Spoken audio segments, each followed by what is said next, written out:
Potencial de ação do coração.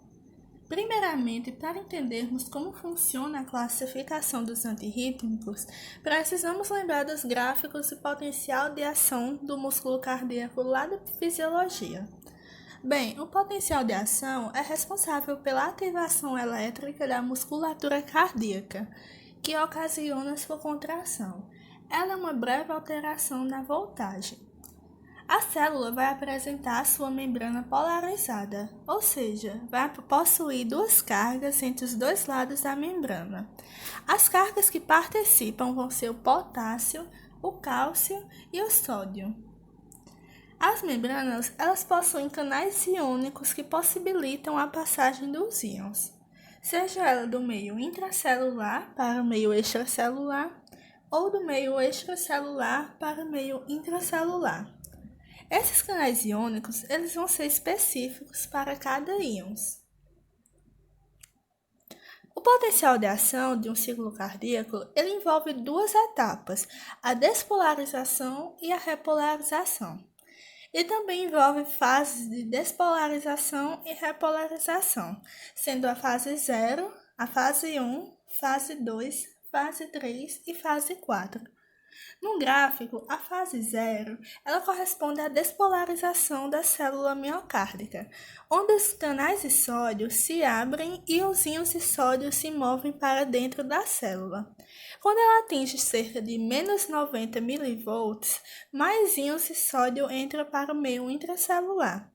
Isso eleva a polaridade da membrana e aumenta também a polaridade até atingir mais 20 mV. Então, os canais de sódio se fecham.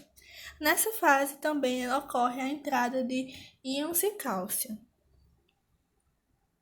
Na fase 1, ocorre logo após o fechamento dos canais rápidos de sódio, fazendo com que os canais de potássio se abram, onde irá ter a passagem dos íons de potássio de dentro para fora da membrana.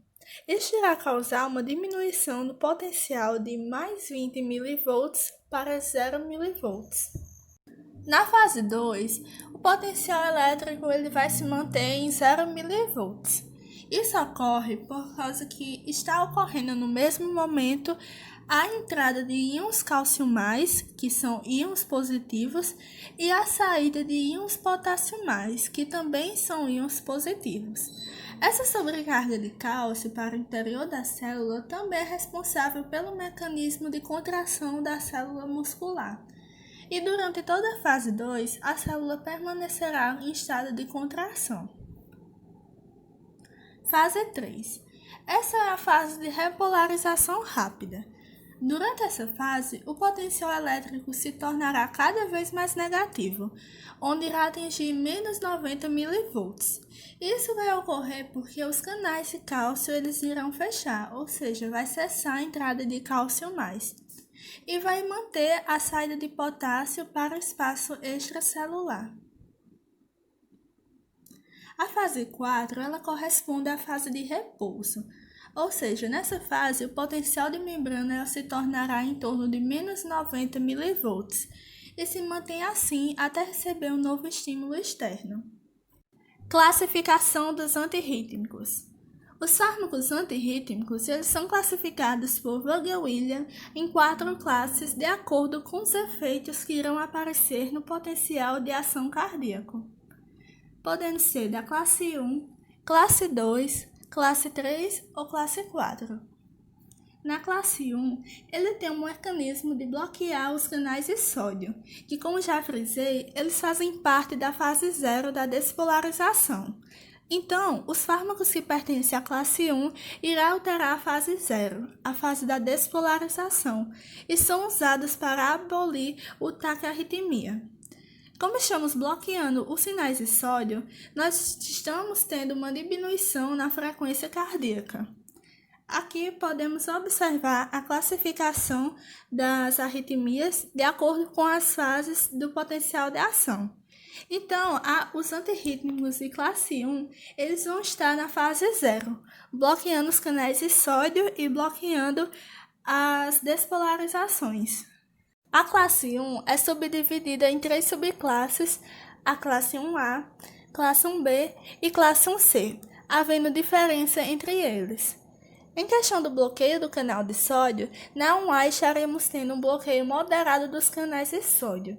Na classe 1B, o bloqueio irá ser leve e na classe 1C, esse bloqueio irá ser muito forte.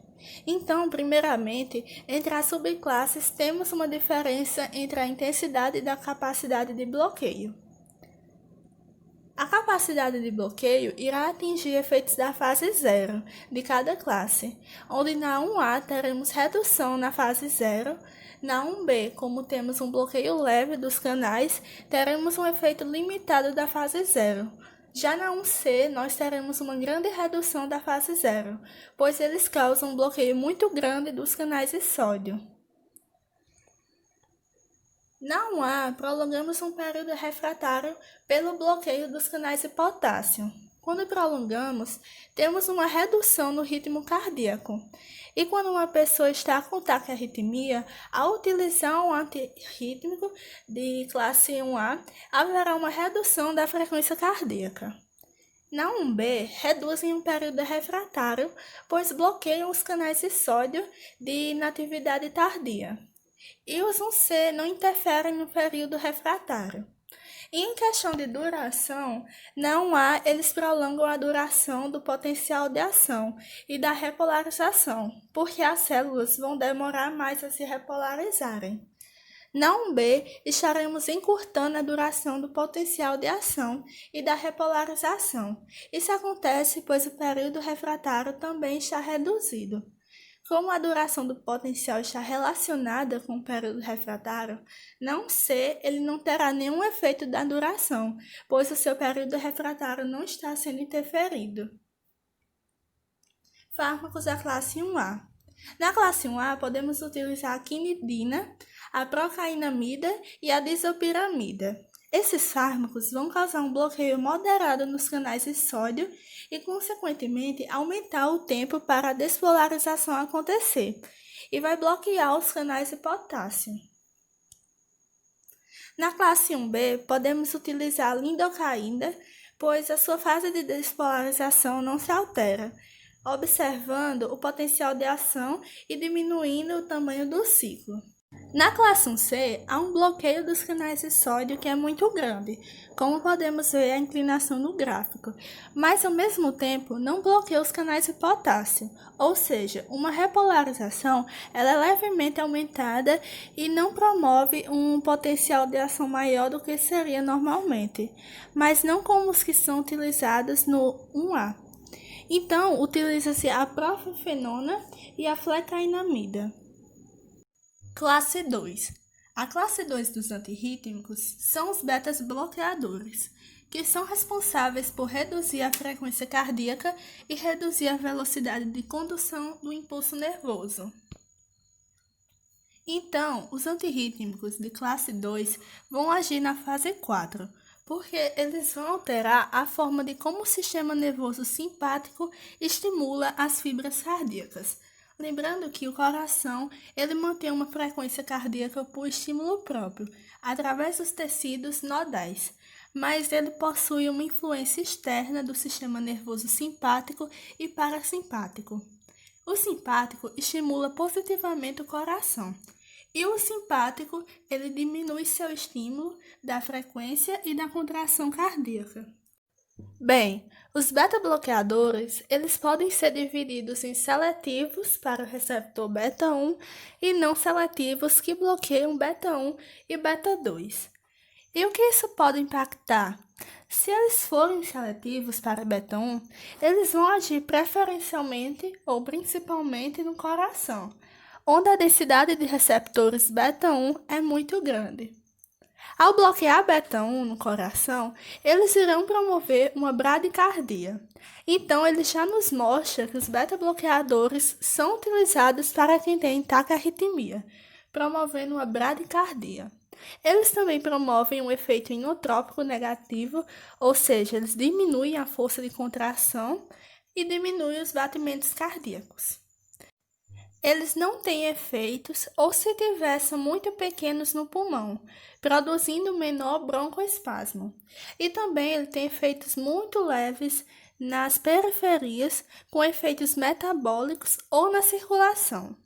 Os não seletivos apresentam efeitos cardíacos similares aos beta-1 seletivos, mas os efeitos periféricos e pulmonares são bem mais intensos do que os beta-1 seletivos. Os fármacos mais utilizados vão ser o propranolol e o metoprolol.